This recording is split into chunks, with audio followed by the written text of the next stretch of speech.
Dears, welcome to race gun. It's me ഋതുന.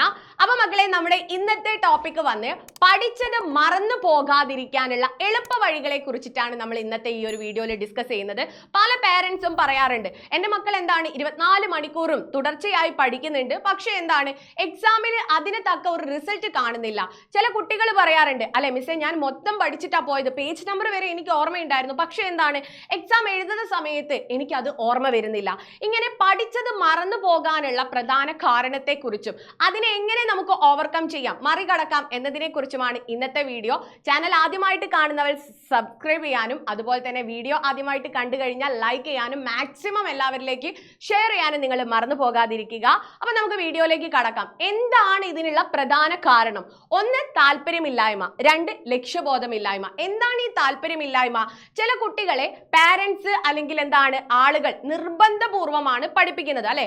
അവര് താല്പര്യത്തോടു കൂടെ ആയിരിക്കില്ല പഠിക്കുക. ഇങ്ങനെ പഠിക്കുന്ന സമയത്ത് എന്താണ് അവർക്ക് എന്താണ് കൃത്യമായിട്ട് ഒരു കാര്യങ്ങൾ ഒന്ന് ബോധിപ്പിക്കാതെയോ അല്ലെങ്കിൽ മനസ്സിലാക്കാതെയോ ആയിരിക്കും പഠിക്കുന്നത്, ആർക്കോ വേണ്ടി ആയിരിക്കും പഠിക്കുന്നത്. അപ്പൊ ആദ്യം നിങ്ങൾക്ക് എന്താണ് ഒരു താല്പര്യം ഉണ്ടാക്കിയെടുക്കുക, അല്ലെ? ഇത് എനിക്ക് വേണ്ടിയാണ്, അല്ലെ ഞാൻ പഠിക്കേണ്ടതാണ്, എൻ്റെ ഭാവിക്ക് വേണ്ടിയിട്ടാണ് എന്ന് മനസ്സിലാക്കിക്കൊണ്ട് അതിനോടൊരു താല്പര്യം ജനിപ്പിച്ചുകൊണ്ട്, ഇനി അഥവാ നിങ്ങൾക്ക് ഇടയ്ക്ക് എന്താണ് ബോറടിക്കുകയാണ്, തുടർച്ചയായി കണ്ടിന്യൂസ് ആയി പഠിക്കുന്ന സമയത്ത് ഒരു തടസ്സം നേരിടുകയാണെങ്കിൽ അവിടെ ഒരു റെസ്റ്റ് ഒക്കെ എടുത്തിട്ട്, അല്ലെ വീണ്ടും നിങ്ങൾ മറ്റൊരാൾ പറയാൻ കാത്തു നിൽക്കാതെ സ്വയം താല്പര്യം ഉണ്ടായിട്ട് വേണം നിങ്ങൾ പഠിക്കാനിരിക്കാൻ. അപ്പൊ അതാണ് പഠിച്ചത് മറന്നു പോകാനുള്ള മെയിൻ ആയിട്ടുള്ള ഒരു കാരണം. രണ്ടാമത്തെ കാരണം എന്ന് പറയുന്നത് ലക്ഷ്യബോധമില്ലായ്മ. പലർക്കും എന്തിനു വേണ്ടിയാണ് പഠിക്കുന്നത്, അല്ലെ ഞാൻ ഈ പഠിക്കുന്നത് കൊണ്ട് എന്ത് കാര്യമാണ്, വീട്ടുകാർക്ക് വേണ്ടി എന്തോ നേടാൻ പഠിക്കുന്നു, അങ്ങനെ എന്താ പറയുന്നത് ഒരു ലക്ഷ്യബോധമില്ലാതെ പഠിക്കുന്നത് കൊണ്ടാണ് അത് പഠിച്ചത് എന്താണ് ഓർമ്മയിൽ നിൽക്കാത്തത്. ഇപ്പൊ നമ്മൾ ഒരു സിനിമ കാണുന്നത് താല്പര്യത്തോടു കൂടെ ആയിരിക്കും. അപ്പൊ നമുക്ക് എന്താണ് ആ സിനിമയിലെ ഡയലോഗ്, ചിത്രം, ഇതൊക്കെ നമ്മുടെ മനസ്സിൽ പതിയുന്നുണ്ട്. അപ്പൊ ഒരു താല്പര്യത്തോടു കൂടി, അല്ലെ ഒരു കഥ പഠിക്കുന്ന അല്ലെങ്കിൽ എന്താണ് ഒരു ഇഷ്ടത്തോടു കൂടി നിങ്ങൾ പഠനത്തെ സമീപിക്കുകയാണെങ്കിൽ നിങ്ങൾക്ക് പഠിച്ചത് വളരെ വേഗം എന്താണ് ഓർമ്മയിൽ നിൽക്കാൻ സഹായിക്കും. അപ്പൊ ലക്ഷ്യബോധം എന്താണ്? ലക്ഷ്യബോധം നമുക്ക് വാർഷിക പരീക്ഷയിൽ, അല്ലെ ഞാൻ ഈ പഠിക്കുന്നത് എൻ്റെ വാർഷിക പരീക്ഷയിൽ നല്ല മാർക്ക് നേടാൻ വേണ്ടിയിട്ടാണ്, ഇത്രയും കാലം എൻ്റെ അച്ഛനമ്മമാരെ കളിയാക്കിയവർക്ക് മുമ്പിൽ, അല്ലെ എനിക്ക് നല്ല മാർക്ക് മേടിച്ച് എന്താണ് അഭിമാനത്തോടെ നിൽക്കണം. ഇത്തരത്തിൽ എന്തിനു വേണ്ടിയാണ് നമ്മൾ പഠിക്കുന്നത് എന്നൊരു ലക്ഷ്യബോധം നിങ്ങളിൽ ഉണ്ടാക്കിയെടുക്കുകയാണ് നിങ്ങൾ ആദ്യം ചെയ്യേണ്ടത്. അപ്പോൾ ഈ രണ്ട് കാരണങ്ങൾ നിങ്ങൾക്കുണ്ടെങ്കിൽ അതിനെ എത്രയും പെട്ടെന്ന് മാറ്റുക എന്നതാണ് ആദ്യത്തെ കാരണം. ഇനി ഇതിനെ നമുക്ക് എങ്ങനെ ഈ ഇമ്പോസിബിൾ ആയിട്ടുള്ള കാര്യത്തെ പോസിബിൾ ആക്കാം, എങ്ങനെ ഈ പഠനത്തിലുള്ള ഓർമ്മക്കുറവിനെ നമുക്ക് മറികടക്കാം, എന്തൊക്കെ കാര്യങ്ങൾ അതിനു വേണ്ടിയിട്ട് ചെയ്യാം എന്ന് നോക്കാം. ഒന്നാമത്തെ കാരണം എന്താണ്? ഒന്നാമത്തേത് നമ്മൾ ഭാവന, ഇമാജിൻ ചെയ്യുക, വിഷ്വലൈസ് ചെയ്ത് പഠിക്കുക. ഇപ്പൊ സിനിമയുടെ കാര്യം പറഞ്ഞല്ലോ, അപ്പൊ അതിലെ വിഷ്വലൈസേഷൻ ആണ് നമുക്ക് എന്താണ് ഓരോ രംഗങ്ങളും കഥാപാത്രങ്ങളും നമ്മുടെ മനസ്സിൽ നിലനിർത്തുന്നത്. ഇപ്പൊ നിങ്ങൾ സോഷ്യൽ പഠിക്കുകയാണെങ്കിലും അതുപോലെ തന്നെ ഫിസിക്സ് പഠിക്കുകയാണെങ്കിലും ഏത് സബ്ജക്റ്റ് പഠിക്കുകയാണെങ്കിലും നിങ്ങൾ എന്താണ് തൊട്ടടുത്തുള്ള ആളുകളായിട്ടോ അല്ലെങ്കിൽ ഏതെങ്കിലും നിങ്ങൾക്ക് ഇഷ്ടപ്പെട്ട കഥാപാത്രങ്ങളായിട്ടോ ഒക്കെ എന്താണ് അതിനെ ബന്ധിപ്പിച്ച് പഠിക്കുക. അതായത് ഒരു ഇമാജിനറി വേൾഡ് ഉണ്ടാക്കിയിട്ട് നിങ്ങൾ കണക്ട് ചെയ്തുകൊണ്ട് പഠിക്കുകയാണെങ്കിൽ പഠിച്ച കാര്യങ്ങൾ നിങ്ങൾക്ക് എന്താണ് നന്നായിട്ട് ഓർത്തെടുക്കാൻ പറ്റും. അപ്പൊ ആദ്യത്തെ കാര്യം എന്താണ്? വിഷ്വലൈസ് ചെയ്ത് പഠിക്കുക. വെറുതെ നമ്മൾ എന്താണ് വായിച്ചു പോകാതെ അതൊന്ന് നിങ്ങൾ ഇമാജിൻ ചെയ്തോ അല്ലെങ്കിൽ എന്താണ് ഭാവന ചെയ്തോ പഠിക്കാൻ നോക്കുക. അത് നിങ്ങൾക്ക് കൂടുതൽ എന്താണ് ഓർമ്മശക്തി ഉണ്ടാക്കാൻ കാരണമാകും.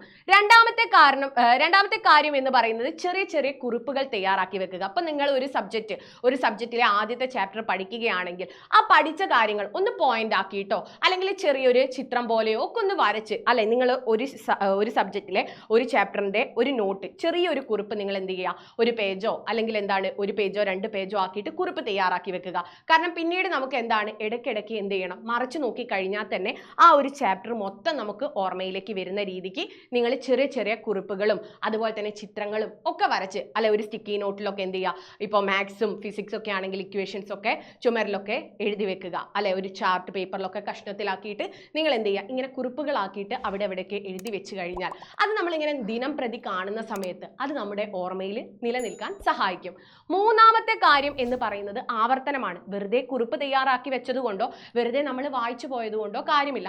ഇത് ഇടയ്ക്കിടയ്ക്ക് എന്താണ് നമ്മൾ ആവർത്തിച്ച് നോക്കണം. അത് നമുക്ക് ഓർമ്മയില്ലേ, ഒന്നുകൂടെ പഠിച്ചിട്ടില്ലേ എന്നിങ്ങനെ ആവർത്തിക്കുന്ന സമയത്താണ്. ഇപ്പൊ നമ്മൾ ഒരു കാര്യം ഒരു വട്ടം ചെയ്തതുകൊണ്ട് നമ്മുടെ ബ്രെയിൻ അത് എന്ത് ചെയ്യണമെന്നില്ല, ആക്സെപ്റ്റ് ചെയ്യണമെന്നില്ല. അപ്പോൾ ഇടയ്ക്കിടയ്ക്ക് നമ്മൾ ഇതിങ്ങനെ കൊടുത്തുകൊണ്ടിരിക്കുകയാണെങ്കിൽ, അല്ലെ, കുഞ്ഞുങ്ങൾക്ക് ഇപ്പം നമുക്ക് ഒരു പോഷകാഹാരം കിട്ടണമെങ്കിൽ ഒരു തവണ പോഷകാഹാരം കൊടുത്താൽ ആ കുഞ്ഞിന് എന്താണ് എല്ലാ പോഷകാഹാരവും കിട്ടുമോ? ഇല്ല.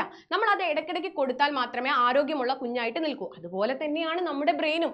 ഇടയ്ക്കിടയ്ക്ക് ആ കാര്യം നമ്മൾ ഫീഡ് ചെയ്ത് കൊടുത്തേണ്ടേയിരിക്കുക. അപ്പം നമുക്ക് എന്താവും, ബ്രെയിൻ അത് അതുപോലെ ഓർമ്മിച്ചെടുക്കും. ഇങ്ങനെ ഇമാജിൻ ചെയ്തും ചെറിയ ചെറിയ കുറിപ്പുകളാക്കിയിട്ടും അതിങ്ങനെ ആവർത്തിക്കുന്നതും കൊണ്ട് എന്താണ്, ഇടയ്ക്കിടയ്ക്ക് അല്ലെ ആവർത്തിക്കുന്നതും കൊണ്ട് ഈ പഠിച്ച കാര്യങ്ങൾ വളരെ വ്യക്തമായിട്ട് നിങ്ങളുടെ ബ്രെയിൻ അത് എടുത്തോളും. ഓക്കെ, അപ്പോൾ നമ്മളൊരു എന്താ പറയുന്നത്, വായിലേക്ക് ഭക്ഷണം കൊടുക്കുന്നത് പോലെ നമ്മൾ ബ്രെയിനിലേക്ക് ഇങ്ങനെ ഫീഡ് ചെയ്ത് കൊടുത്തു കഴിഞ്ഞാൽ ബ്രെയിൻ എന്താണ് നന്നായിട്ട് ഓർമ്മിക്കാനും ഈ പഠിച്ച കാര്യങ്ങൾ അല്ലെ നിങ്ങൾക്ക് എക്സാമിൽ നന്നായിട്ട് എഴുതാനും നിങ്ങളെ സഹായിക്കും. അപ്പോൾ ഈ കാര്യങ്ങൾ ആദ്യം നിങ്ങൾ ഇതിൻ്റെ കാരണം താല്പര്യമില്ലാതെ പഠിക്കുന്നവരുണ്ടെങ്കിൽ അത് മാറ്റുക, ലക്ഷ്യബോധമില്ലെങ്കിൽ അത് മാറ്റുക.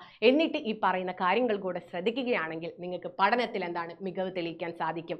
അപ്പോൾ മാക്സിമം ഈ ഒരു വീഡിയോ നിങ്ങൾക്ക് യൂസ്ഫുൾ ആയിട്ടുണ്ടെങ്കിൽ എല്ലാവരിലേക്കും എത്തിക്കുക. അപ്പോൾ എല്ലാവർക്കും എന്താണ് ഒരു ഓൾ ദ ബെസ്റ്റ്. എല്ലാവർക്കും ഒരു സക്സസ്ഫുൾ എക്സാം ആകട്ടെ ഈ ഒരു വർഷത്തെ എക്സാം. നമുക്ക് ഈ മറ്റൊരു വീഡിയോയിൽ കാണാം. അതുവരെ ബൈ ഗൈസ്.